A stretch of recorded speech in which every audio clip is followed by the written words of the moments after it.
It's almost like the government wanted to stifle all of us. The life became unbearable. It was incomprehensible.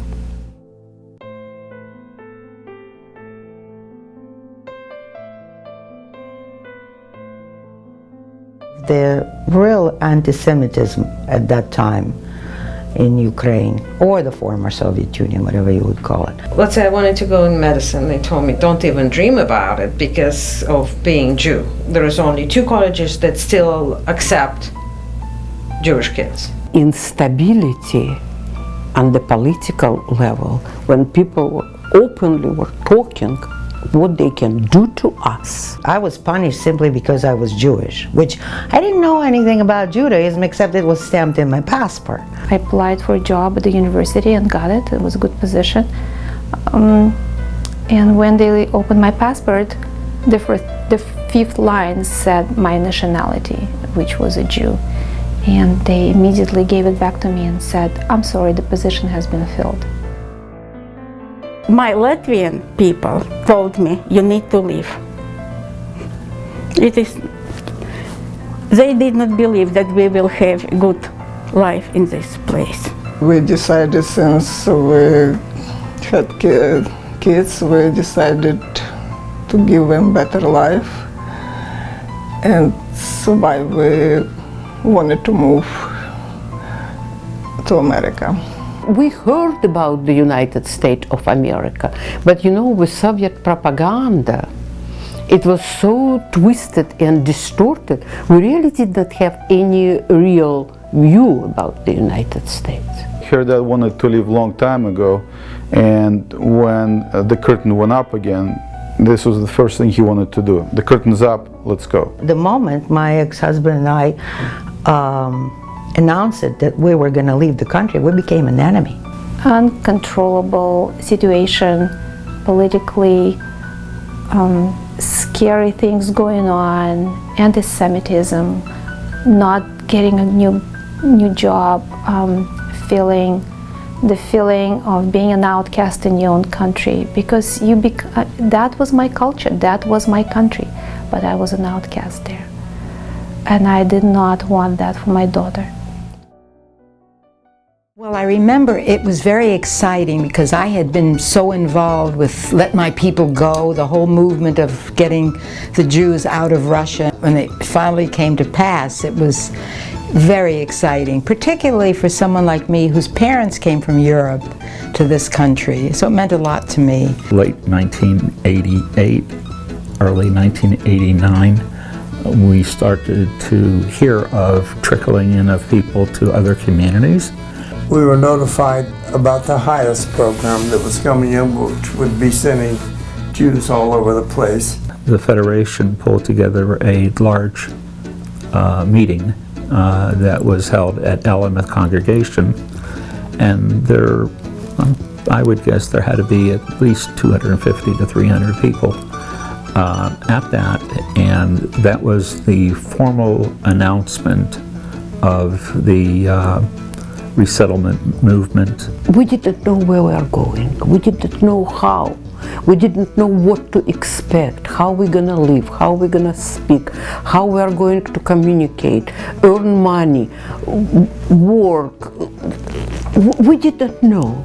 You were going in nowhere with nothing except what you have and what you carry in your suitcase, which hardly anything. We found out that we're going to Youngstown 5 days before we left the country. Since we knew that we would be, going, but we didn't know where. We didn't have relatives, that's why they looked for a community that would sponsor us, and then the last minute it's like, okay guys, you're going there. So we went, we grabbed the maps and Youngstown. Read the books, and it's like, it's a big steel industry, and it's a big town. From 1970s.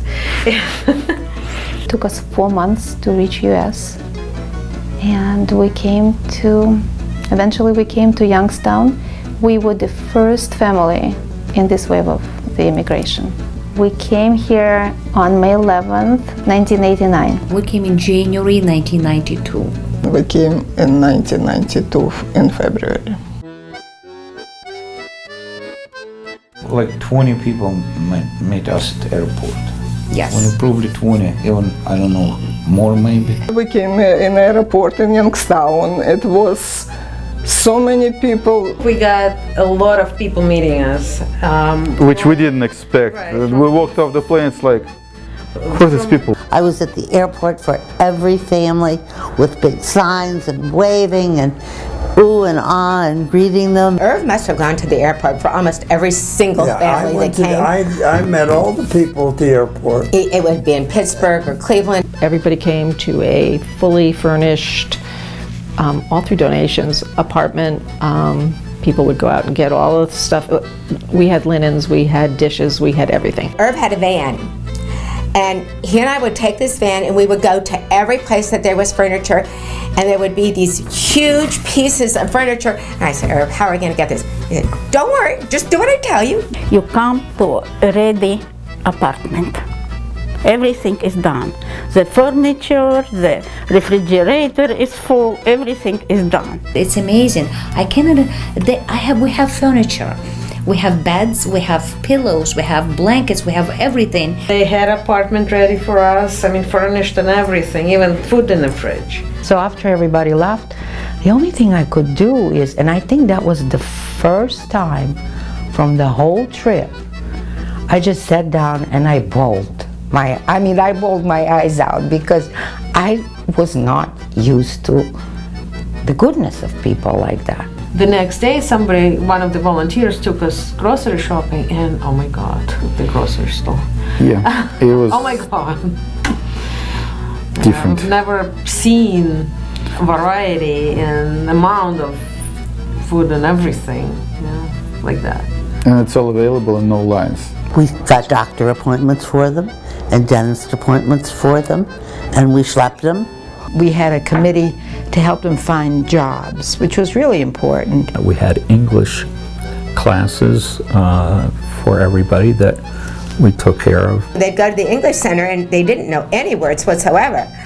So Bobby would have to show them.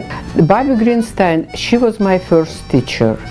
And I really don't know how she did it. She did not speak Russian, we did not speak English. And her way to present her product, her way to present English language and this colorful explanation, she was so eloquent. She was able, basically, like physically, provide us with understanding. A lot of charades, and my classic is the egg. What is an egg? You know what an egg is. I don't know what's an egg. Here's an egg. And they relate. We got busier and busier. We put a name for ourselves out there in the world of Jewish federations. I am aware in certain communities you were given, let's say, $2,000. Find yourself an apartment and, look after yourself. We took care of them for a minimum of 4 months, no matter if they had gained employment or not, because that was the whole idea of covering their expenses for 4 months. In regard to how we helped folks who had previously been punished for being Jewish to get involved in Judaism, all the kids who were age appropriate were given scholarships to Akiva, or if they were younger, to the preschool. I remember we would take them to the temple. That was a very big thing. When I came to the United States and when I went to Rodef Sholem to my first, really in my life, the first Rosh Hashanah. And it was my holiday. I was so pleased with this. We're here, I go to temple, I go to JCC, and I don't care. It's more freedom here for all people, not for you. For Muslims, for Christians, for Jews.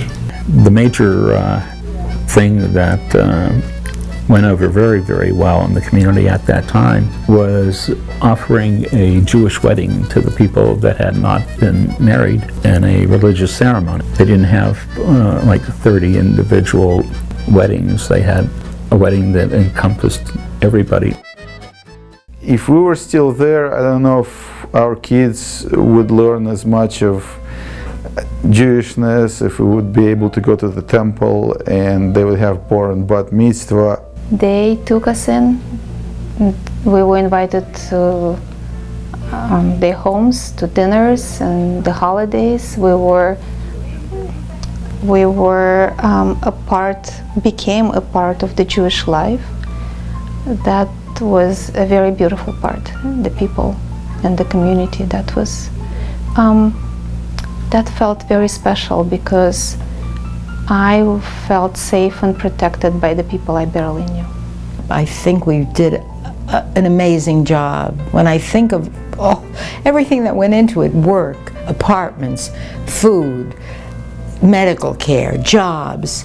I mean, when you stop to think about someone coming from a basically different culture, not just a different country, different language, different culture, different values, and having to adopt. But I think the lucky ones came to Youngstown rather than to the big cities. I really believe that. In the end, we received approximately 425 people in a community that at that time only had about 3,000, 3,400, somewhere in there. So on a percentage basis, that was unmatched in the rest of the country. We'd do it again. I would certainly do it again.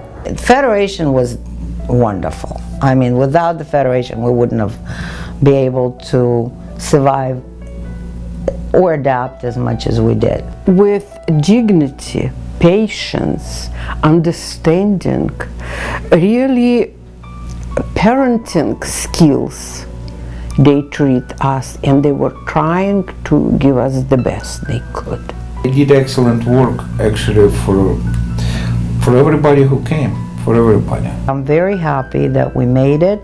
We came to this country no matter how hard it was because my children made it. My children didn't have to go through